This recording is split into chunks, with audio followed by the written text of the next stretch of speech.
Honey? What? Where's my Supers deck? What? Where is my Ruby Steel Supers deck? Put it away. Where? Why do you need to know? I need it!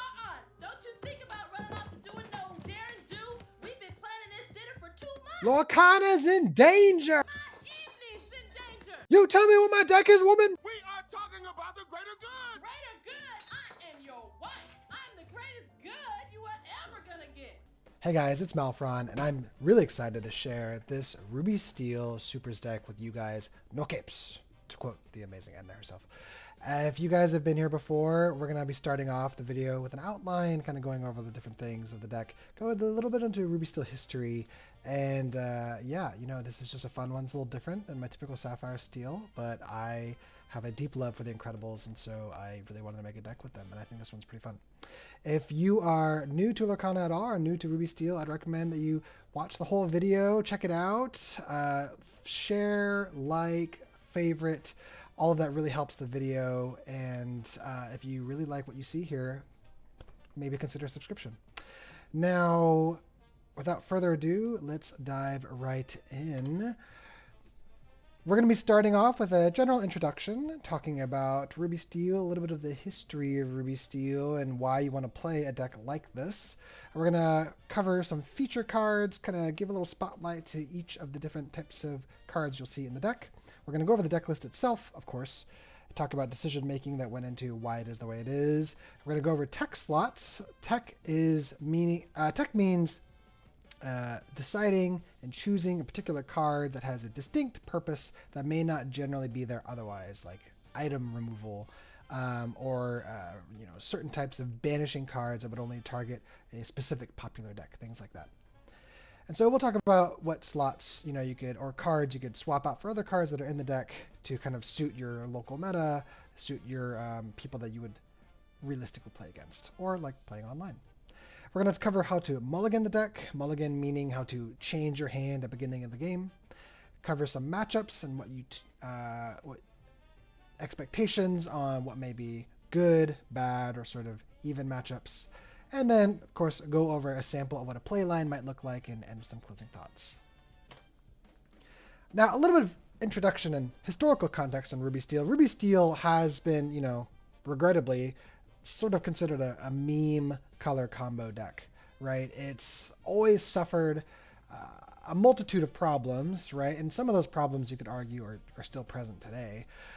One of the biggest problems that Ruby Steel has had a hard time overcoming is the fact that they've kind of been in an identity crisis. I think Ravensburger has really struggled knowing what it wants to do with Ruby and Steel at multiple different points of the game's life cycle. You know, here we feature some cards like Aladdin, Mulan, and Shere Khan. Aladdin's from Chapter 1, Mulan from Chapter 7, or Set 7, and then, you know, Shere Khan from Set 2, and he was actually reprinted in Fabled Set 9. All of these characters gain lore or drain lore if you either challenge or banish in a challenge. Mulan actually allows your other characters to challenge readied characters if she you know, challenges another character. But all of these are based off challenge benefit, right? So there was a long period where it's like, okay, so Ruby, and especially Ruby with Steel, is considered like the challenging color combo. Well, you know, then they went through a really weird spit when they're like, oh, no, never mind. We're the pirate color combo, right? You know, you got in set 6, Azurite Sea, you got this big burst of pirate cards, and, you know, they're trying to like retrofit these into like some previous cards, like the Mr. Shmee Bumbling Mate, which is one of the best 2-drops ever created back in set 3. And then, you know, the Jolly Roger, which was also featured in set 3, which allowed, you know, pirates that move there to gain rush instantly. Very, very cool and interesting card. But, you know, the support for pirates kind of just died off after set 6. There was no real Ruby Steel support for pirates after that, you know, and so it's like, okay, well, what are we then? And now, you know, more recently, Ruby Steel has been getting a lot of, you know, support for being the locations color combo, right? You know, and these aren't even current rotated cards, right? You know, John Silver and Agrabah are, but like Map of Treasure Planet is not that rotated out. And so it's like, okay, well, are we the locations deck? What does this mean here? We have the new Elsa cards. You know, we have the new Fergus. Like, what's our idea here? And so this kind of identity crisis has really set the color combo up for failure, right? Because they've really struggled to understand like what they want, Ruby and Steel to do, especially together, right? And one of the major problems with that has been, identifying like, well, how does this color combo win, right? What are the win conditions for Ruby and Steel? And so, again, trying to double down on two of the most prominent ways of winning with Ruby Steel has been challenge based and locations based, right? So you had like, legendary Jim Hawkins, which allow you to really get a lot of value by just playing him. You can move things to locations, you can play locations for free, etc. And Mushu being a very prominent Ruby Steel card that really kind of elevated the deck to maybe not like a tier 1 status, but at least out of like a meme status to being like a credible threat if someone is very skilled with Ruby Steel and understands how to facilitate value out of Ruby Steel. So Mushu allowed, when your characters challenge, they gain resist 2, and during the challenge, and if any of these characters banish another character in a challenge, they gain 2 lore. So Mushu can, there's been many games where I've had Mushus completely close games and a huge surprise or like a sweeping comeback, right? And so and he had to always be respected. They never knew when you could slam down a Mushu once you hit 5 ink, right? Obviously Mushu's rotated out now. He's in set 7, as has Jim Hawkins. So that kind of brings us back to like, okay, well, what do win conditions sort of look like, right? Now the other big problem that Ruby Steel's face as a color combo is what is known as like the exert problem, right? Well, if our win conditions are very commonly challenge based, how do we get that value if my opponent, who recognizes, oh, they want to challenge, right? They just don't exert until they have the exact answer to your board or the exact kind of response to your strategy, right? They just never turn sideways. They never quest, they never challenge, they never use their abilities. They kind of just wait there, right? And then eventually they reach some game sweeping, out, right? Like maybe like a whole bunch of removal. Maybe they just kind of quest out in one turn and they have more lore than you, et cetera, et cetera. Maybe they play something that doesn't allow challenges for that turn, like the Shift Pocahontas. So this problem has been really hard to overcome, and it's what every Ruby Steel deck sort of has to answer. Like, well, how do you get things to exert if most of your deck gains value off challenging, right? So the exert problem. Some people have used locations to kind of force interaction, right? To kind of bait things. Some people have used high questers, evasives, et cetera, et cetera, et cetera. There's also certain Ruby cards that, there's not many, but there are some cards that like force exertions. There's a lot of there was a lot of Ruby Steel cards that kind of allowed you to challenge readied characters, right? So that's kind of ways that historically circumvented. Now the other kind of very prominent problem was card draw, right? So there wasn't a lot of great card draw engines that facilitated, getting cards in your hand without like really frustrating prerequisites, right? So, Queen of Hearts, who was reprinted in Fabled set 9, you get a card draw every challenge, but again, you go back to the exert problem. Well, what if they don't turn sideways? Similarly, right, you had like Medallion Weights, same problem. If they aren't sideways, you're not getting your card draw value. Okay, well, you can play characters like Mulan to challenge readied characters, but it's such a predictable, clunky setup, they have time to answer that. Well, then you can play cards like A Whole New World, right? But then you're also giving your opponent 7 cards. That doesn't feel amazing.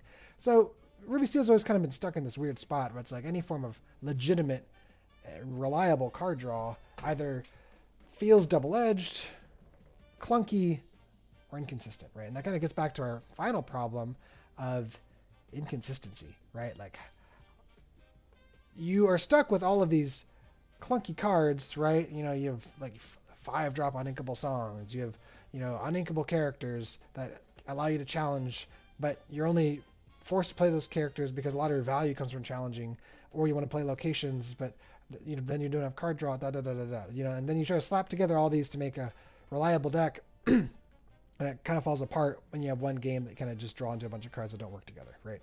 So where does that take us now? Well, that brings us to supers, right? And in my opinion, supers is probably one of the most solid Ruby Steel combos that has come to pass right now. There's been some really successful locations builds, right?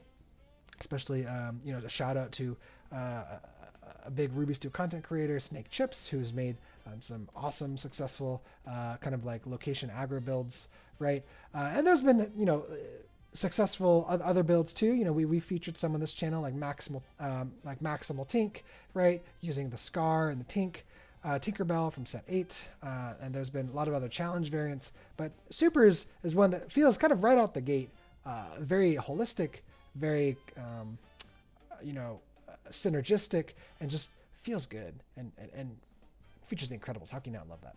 Now, some of the great features of Supers is their stat lines are awesome, right? Very, very strong, very powerful, which can feel sometimes double-edged with all the amber removal, but I'd say in most cases feels very satisfying.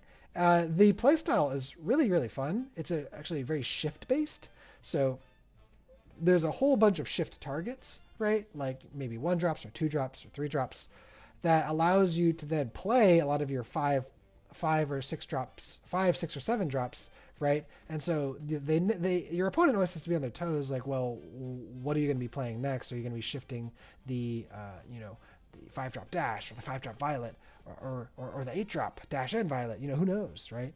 And that allows like so much creativity in how you execute your lines and set up your plays. So I think that's really cool. The Super Tribal actually has a lot of value. You can re-ready characters with Mrs. Incredible. You can draw with Mr. Incredible. So, and then it has like very game-ending turns, which to me was one of the biggest attractions to a deck like this. We'll talk more about that with the deck list. And then, it's pretty consistent, right? Because of how a lot of the cards play together. And the kind of real prevailing win is that the large majority of Supers cards and Supers support cards, especially in the Ruby Steel, is inkable, right? And that's been really, really hard for Ruby Steel for a long time, because a lot of cards, again, that kind of facilitated your strategy, like challenging rated characters or something, were uninkable. So the fact that the majority of the powerful cards in Supers are inkable allows you to be more creative with your uninkable choices, like for removal options or other draw options, etc. So that's stuff that, provides a lot of excitement for Supers, right? Like, where can we take this deck? How can we continue to just get super excited about where we're going to go next, right? And yeah. So let's talk about some feature cards here, right? Starting off with Dash. Now, Dash, the 1-drop, as you just saw, is an evasive, which is really helpful because that one answers one of the earlier questions that was a problem with Ruby Steel, is how do you force interaction, right? Well, one is that you put some quest pressure, and quest pressure is a lot easier when they don't really have a lot of targets that can actually challenge your characters, like an evasive. And getting an evasive down as early as turn 1 puts a lot of pressure on your opponent to start thinking of an answer for that, right? And now it's even more scary when that 1-drop evasive has a 5-drop shift that's actually really strong, as early as shift 3, right? And so, and again, shift is, I've said this multiple times, but shifting is allowing your character of the same name to be able to be played on another version of itself for a usually lower cost ink, right? And so it kind of replaces that character. Dash is evasive. Dash can apply the early questing pressure. And the cool thing about the shift dash is that when you quest with him, you can look at the top card of your deck, and if you have the available ink, you can just play that card. So it kind of functions as a weird form of card advantage / card draw, which is super cool, right? So by diversifying those turn 1 and turn 3 plays, it puts a lot of power in your hands. Now, the other card, probably the best Steel cards to come out for set 13, is the 2-drop Violet, right, and the 5-drop Violet. Now, Violet is just such a standout. Incredible stat line on both cards, right? So the 2-drop has a 3/2 quest for 1 with a resist 1, right? On a 2-drop, it's very, very frustrating for most opponents. And then our 5-drop is a 4/4 quest for 2 and has resist 1 still as well. Now 4/4 is a very, very good stat line, right? So 4 strength allows you to dodge most amber removal, which targets 5 strength or higher, which is very relevant in this deck. It dodges a lot of almost all ruby removal, which usually hits 2 or 3 strength characters. And resist 1 allows you to survive a lot of steel removal, right? You think of like He Hurled His Thunderbolt, which does 4 damage and can come out very early.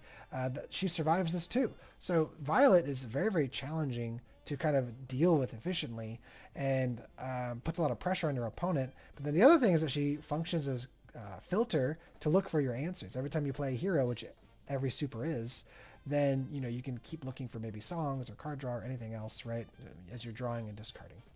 So very, very strong, very, very powerful, and kind of synergizes well with Dash, who is a turn 1 play, Violet's a turn 2 play.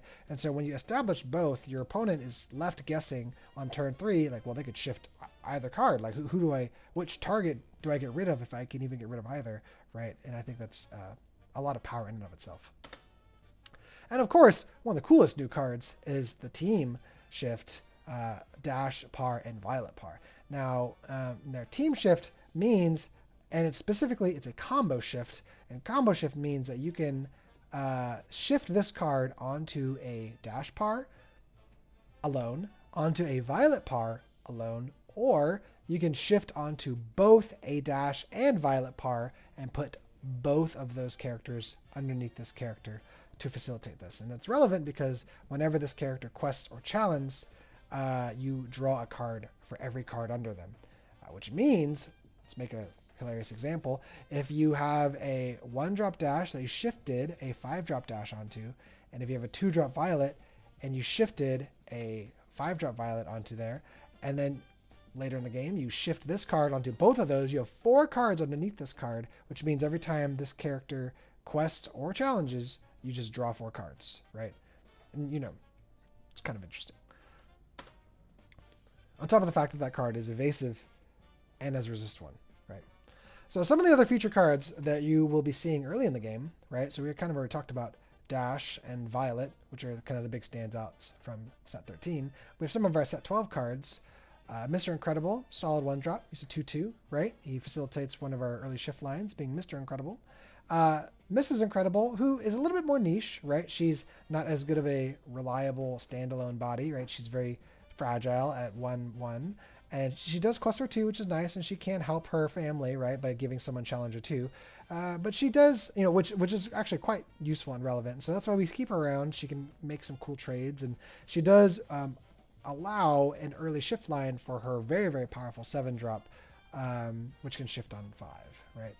So we have Liquidator, who is a super, which is why we are largely playing him, and he can give you a strong body on the draw.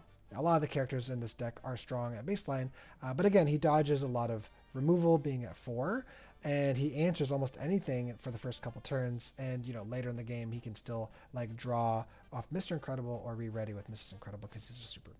Lexington's sort of just a generic strong 3-drop steel body. He is an he's an evasive answer, and he functions as a pretty safe singer, as a 3-drop singer, and we'll talk about why that matters here later. And then the Terror That Flaps in the Night, which is just kind of a generic 2-drop action to sort of answer key early game characters like Grandmother Willow, etc. if you need to on turn 2, right? Turn 2 is kind of like a weird flex turn.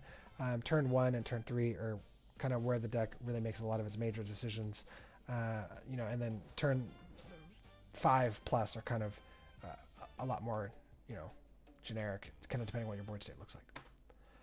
Now, some mid-game options. This deck is running Babyhead as just a very generically strong Ruby card. Babyhead's ability, and this is a toy card, states that whenever you pay 2 ink or less to play a card, chosen character gets +2 strength. That means that if you like sing something, right, that's playing something for free, which means it's 2 ink or less. So you can boost someone for 2 strength, right? And then as you saw on the previous page, we have a lot of 2-drops or less. And so it's pretty easy to kind of just juice someone up with a bunch of strength, which means you can turn any of those like 1 or 2-drop characters into someone that's swinging for like 6 or 8. The other nice thing is that whenever a character of yours is banished, right, during your turn, and so if you're making those big sweeping trades, you're drawing your card too. So another way to kind of get that challenge-based value, but in a way that your opponent might not expect, right? Maybe they'll think like, oh, that Mr. Incredible is just 2/2. I have this 4/4 body. I'm not really scared of that card, and why would they want to lose that for nothing? And you play Babyhead, and maybe you play something else that's cheap, and then suddenly you're Mr. Incredible swinging for 4, and then you draw a card by trading. So that can feel pretty good. The 4-drop Mr. Incredible is more of just like a generically strong body functioning as another shift line, right? We only are playing a couple of him. Sometimes his deal 2 damage to a robot or villain is relevant. Usually it's not. But, again, he's just kind of a beefy 4-drop. We already talked about the Dash and Violet shift lines, so I'm not going to reiterate a lot of that there. They're really good, and they do their job well. Mr. Incredible is one of our primary draw engines. Every time a super challenges, you draw another card, or you draw a card. And challenges a character specifically, not like a location. And this card gets +2 strength for every character you have in play. So he's a great answer to things like the robots, Omnidroids, which is, I guess, pretty in line with the movie. Some of the other cards you'll see, we have Donald Duck for removing items, right? Mostly chosen for his stat line, right? So 4 strength dodges a lot of that pesky amber removal. And he is questing for 2. And it's instant, which is nice. And then he hurled his Thunderbolt, right? Some kind of on-curve removal for dealing with annoying bodies. And then some backup draw being a couple copies of You Broke My Spolder, where you discard your hand, draw 2 cards. In the late game, you're mostly looking at how do you set up your board swinging plays, right? So Mrs. Incredible essentially allows your supers, anytime a character is banished, that includes yours or your opponent's, you can ready any chosen super, right? Which I guess also includes your opponent's, if there's any niche times you'd want to do that. Now, this can mean that something, and then you have cards like One Last Hope, which gives a character resist 2 to the start of your next turn. If it is a hero character, you can challenge readied characters, which basically means that if you have Mrs. Incredible on board and you do One Last Hope on someone, this card can now challenge anything on your opponent's board because they can hit exerted and readied characters.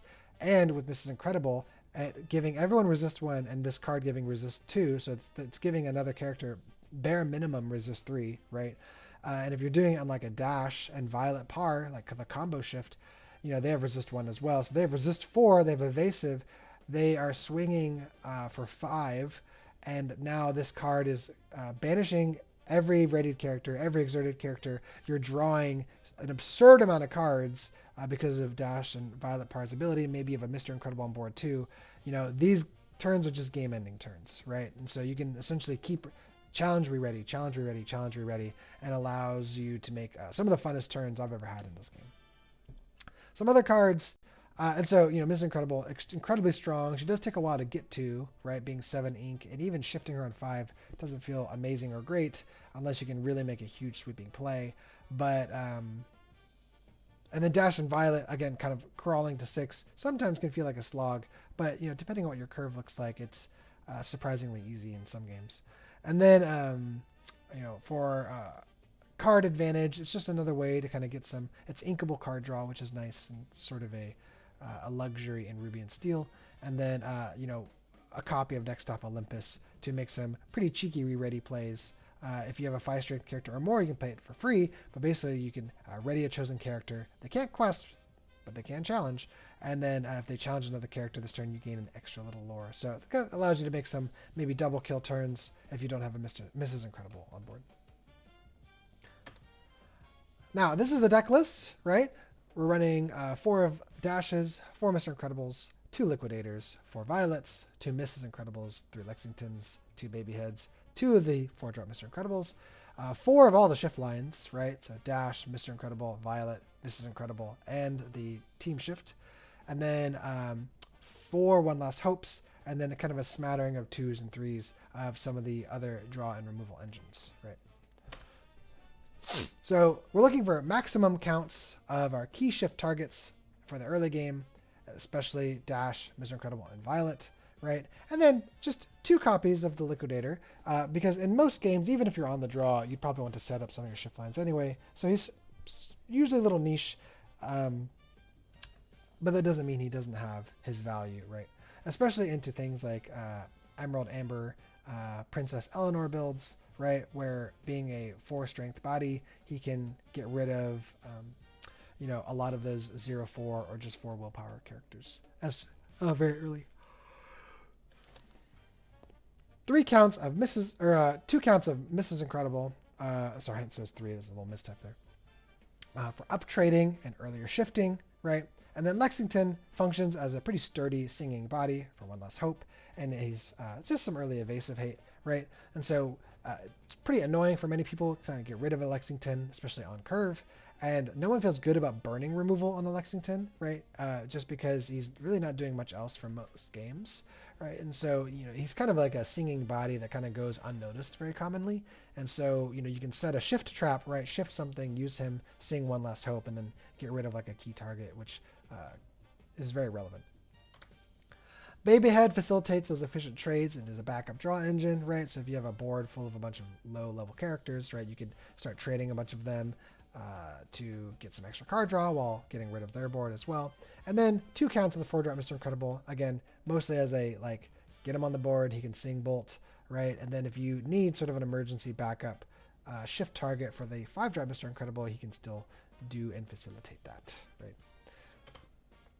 Now, of course, we're running all counts of our shift targets. They are the heart of the deck. They're the best parts of the deck. They're all very, very strong and very, very relevant. And so, not much really needs to be said there. Again, we're doing Donald for item removal. He dodges that amber removal. And, for Violet as a hero, he also triggers Violet to be able to draw and discard. So he's got some niche little interactions there. And then 1 copy of next up Olympus to facilitate some early Mr. Incredible trades, right? Because him alone being 6 strength, allows you to play a next up Olympus for free, right? So 3 copies of Card Advantage. It's inkable card draw if you happen to get an early trade. Flap for getting rid of things like Willow or Key Singers.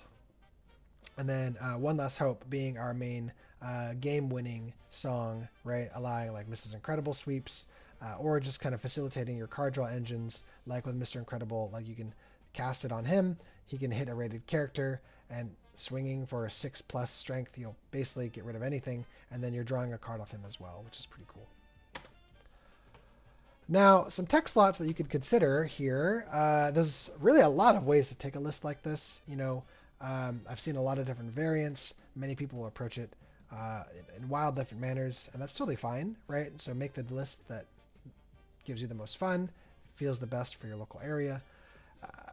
For 1-drop tech slots, you could consider the 1-drop Violet, kind of if you really want to increase that value of the Violet shift line, right? Which is pretty good, especially in a steel meta. She has alert, right? So it gives you more answers to evasives, right? Now Dash is evasive too. And so if I were going to choose on who you'd want to replace, it may be like those Liquidator copies or potentially the Mr. Incredible, right? Mr. Incredible doesn't always feel great to shift early and is a little bit more niche, whereas Violet always feels good shifting early. So some things to consider. The other one is Darkwing. Now the original version was actually using Darkwing Duck as another early line and having some Darkwing Ducks on the top end. This also felt really good because it synergizes really well with the Terror that flaps in the night. So you can play Darkwing on 1, play Terror on 2 to kind of answer maybe like a 2-drop Scrooge. Grandmother Willow dies anyway. But other 3-drop bodies like, a Ham, right, in toys who facilitates as a ramp. These are all things that, the relevance of playing Darkwing. And Darkwing is also a super, right? So he still gets all that synergy with Mr. Incredible, Mrs. Incredible, etc. For the 2-drop slots, the Mrs. Incredible definitely is not a required character at all. And for Mrs. Incredible, you could swap her out for Jebediah as just like a generically strong 2-drop that's inkable and can function as an evasive answer, which is pretty neat. You could go for higher counts of the Terror that flaps in the night, right?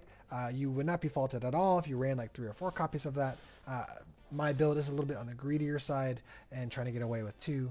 And then another very interesting action card is a 2-drop action called Hero Work, which allows and gives all of your characters +1 strength. And then your hero characters gain the ability, whenever this character challenges another character, your opponent loses 1 lore and you gain an extra lore, right? So kind of like a game ending or game closing card, or at least something to facilitate some comebacks. Some 3-drop alternatives, right? If you wanted to double down on your supers synergy, you can consider Taurus from Winterspell, set 11. He's a 5/3 body, and he's a super, right? It's not much to really say there. There's not much that kind of deals with 5 strength that early on. Again, that does make him vulnerable to amber removal, but, he's a chunky big boy and he's inkable, right? And then another one to consider is Elisa Maza to counter some amber strength reduction. So if you're running into a lot of toys, especially like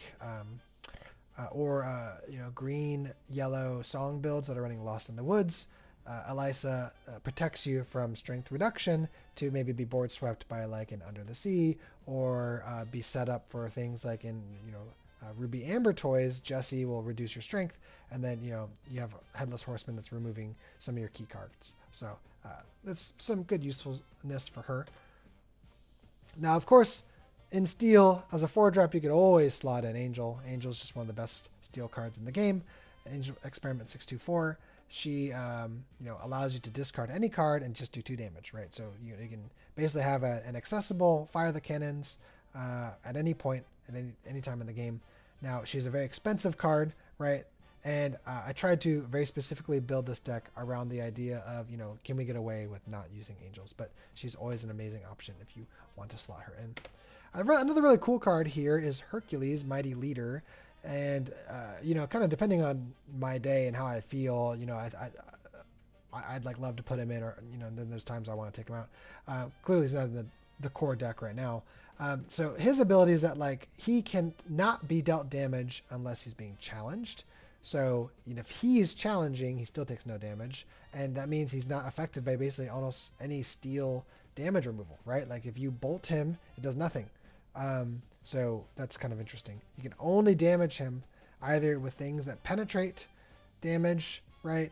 Or apply damage like Mean, Malicious, and Scary, or Cheshire Cat, or challenging into him, right? You have to challenge him. It's not that he gets nothing if he challenges you.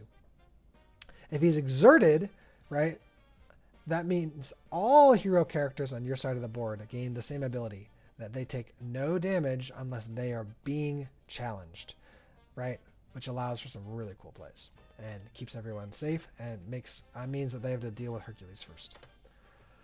Now, some other alternatives for item removal, right? You can consider Pluto, which also has a lot of interesting synergy with challenge, right? So every time a Steel character challenges and banishes a character, you gain 2 extra lore. And every time you play a Steel character, another Steel character, you can banish an item. So he has recurrent item removal, recurrent challenge-based value.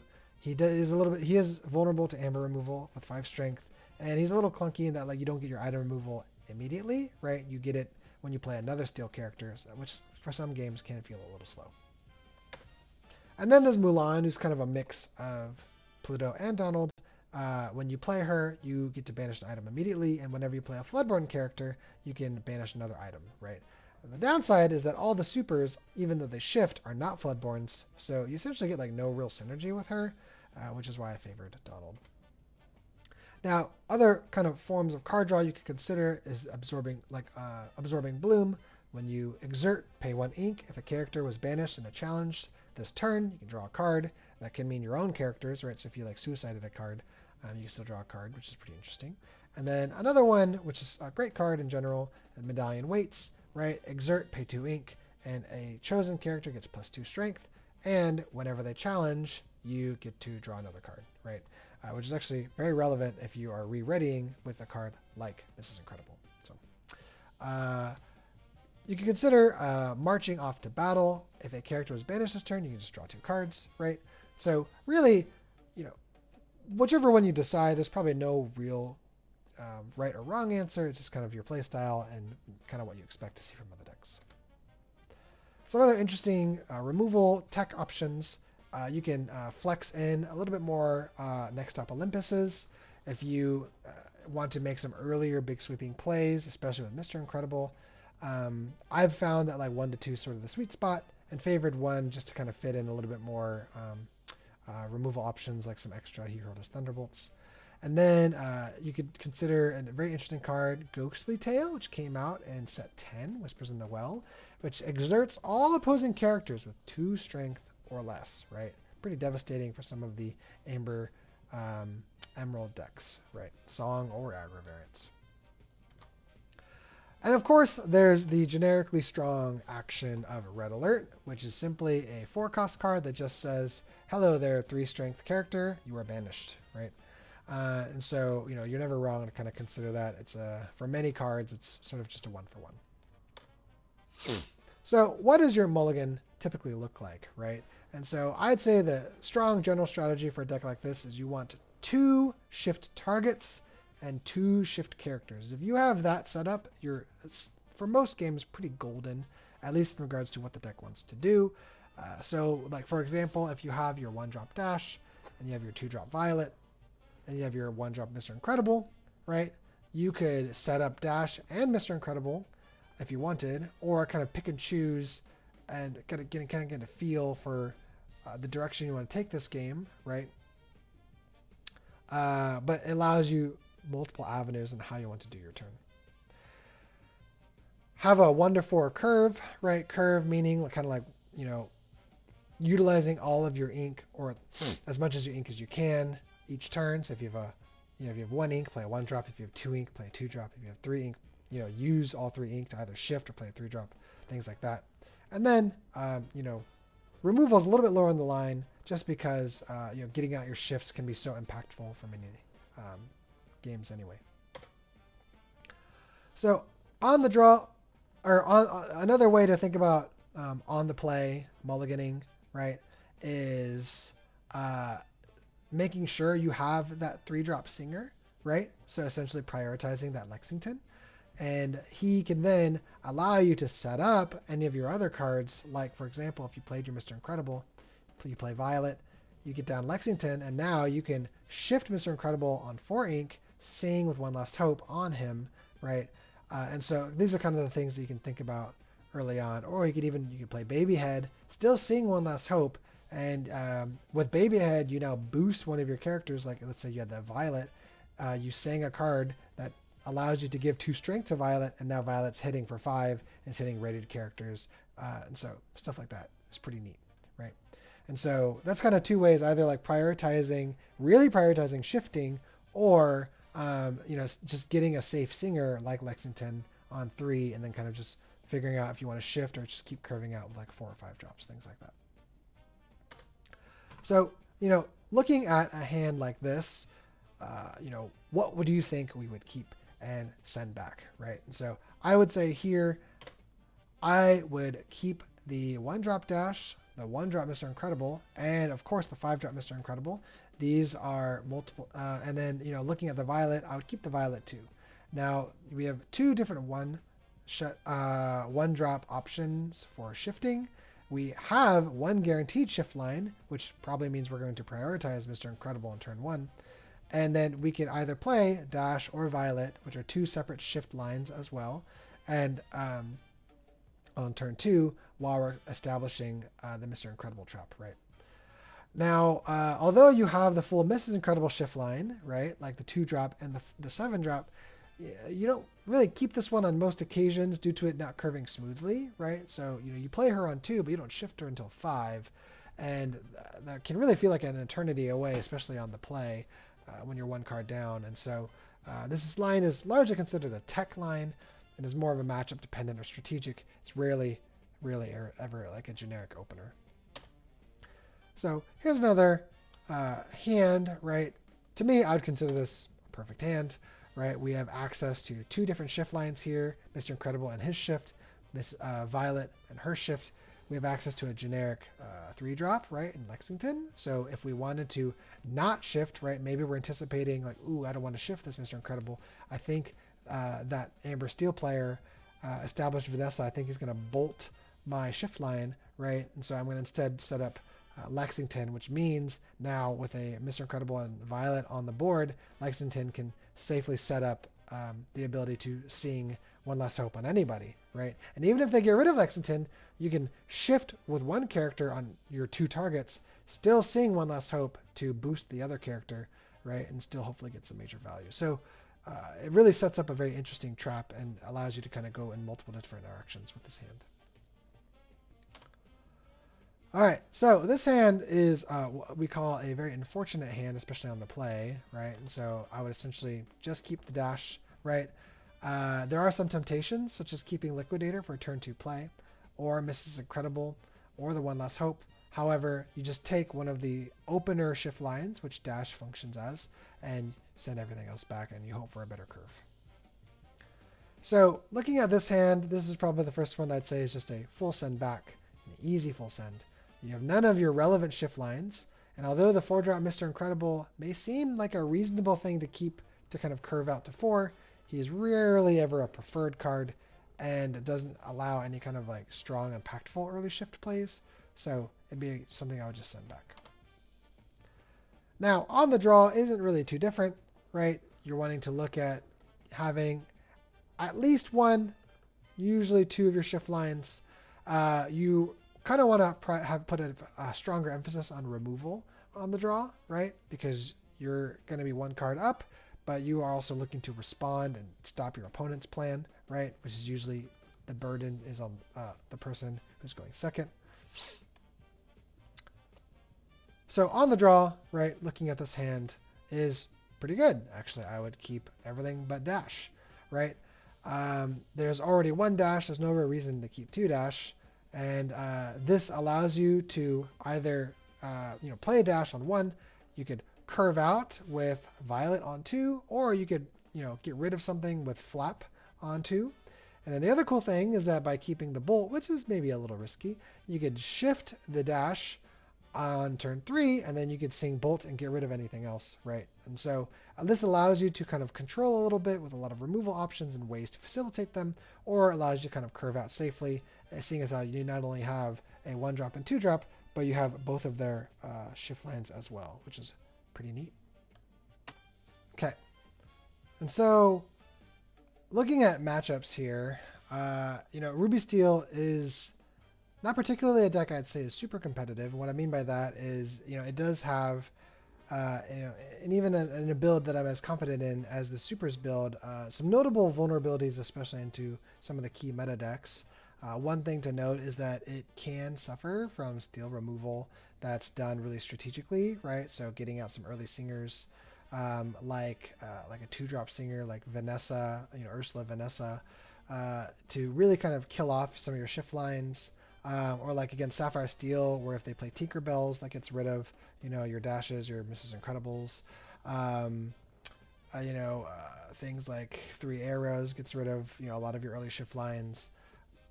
So steel removal can be a little challenging. Green steel can feel a little less so, just because we have really good answers to their evasives. We have a lot of resist on our cards. And we have ways to facilitate very efficient trades into a deck like that. Purple, in general, it feels pretty good. It's just not very prominent in the meta right now. And I'd say a lot of the neutral matchups can often feel favorable depending what your early line looks like, and especially depending on what early shift lines you have.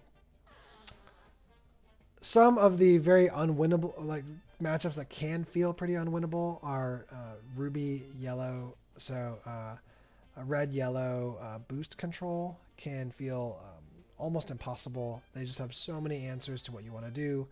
Gaston and Criminal Mind gets rid of a lot of your key playmakers. The deck doesn't have amazing board wipe recovery, and item removal is on the scarce side, and you don't have a really super great way to deal with their boosted characters outside of having some really good on curve songs, right? And so yellow purple similarly can feel very, very, very hard. There's just an abundant ways of getting rid of your cards with like Gaston or World Curse Criminal Mind and then Raging Storm, and they just have this very, very powerful draw engine to facilitate a lot of that. So those can be tough.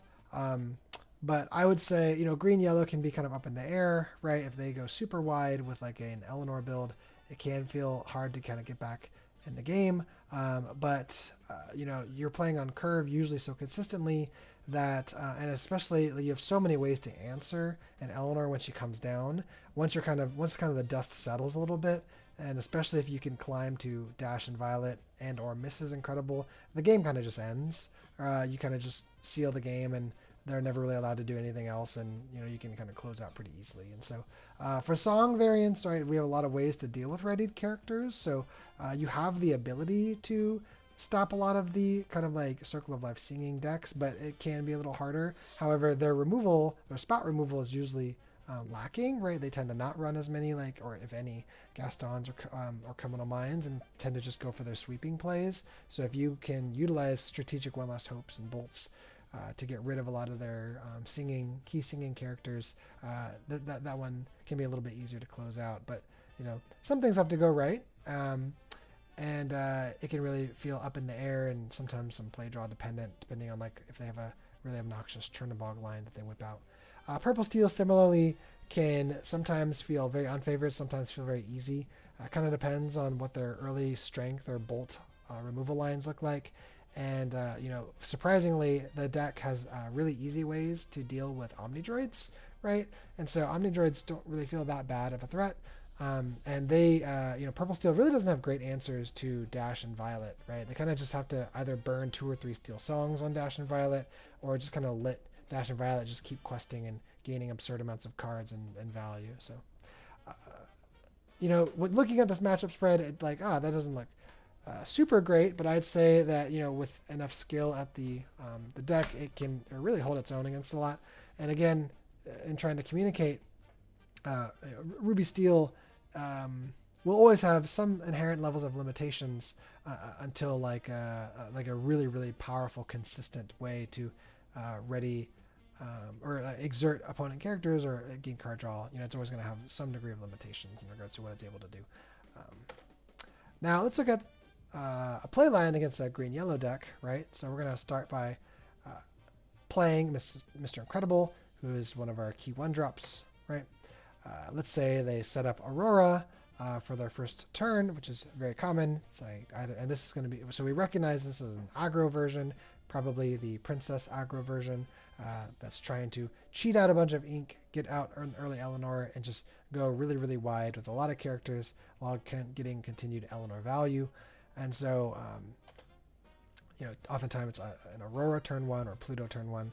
So we respond, we play our 2-drop Violet, right? We've established 2 of our shift lines, and Violet is really key in a deck like this against an aggro build that's trying to go very wide because she has resist.